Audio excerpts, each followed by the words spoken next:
Le villageois et le serpent. Fable numéro 13 du livre 6e des fables de Jean de La Fontaine. Un enregistrement de Jean Lambert pour LibriVox.org.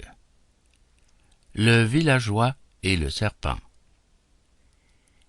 Ésope conte que Manant, charitable autant que peu sage, un jour d'hiver se promenant, alentour de son héritage, aperçut un serpent sur la neige étendue, transi, gelé, perclus, immobile, rendu, n'ayant pas à vivre un quart d'heure.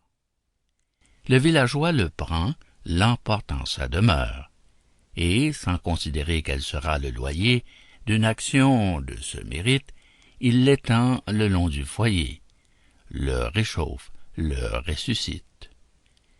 L'animal engourdit sans peine le chaud, que l'âme lui revient avec la colère.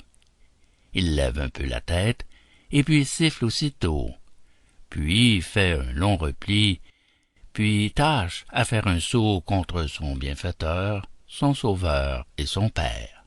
« Ingrat, dit le manant, voilà donc mon salaire, tu mourras. » À ces mots pleins d'un juste courroux, il vous prend sa cognée, il vous tranche la bête.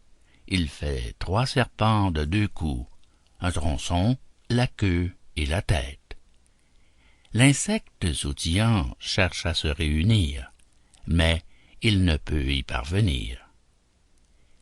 Il est bon d'être charitable, mais envers qui? C'est là le point. Quant aux ingrats, il n'en est point qui ne meurent enfin misérables.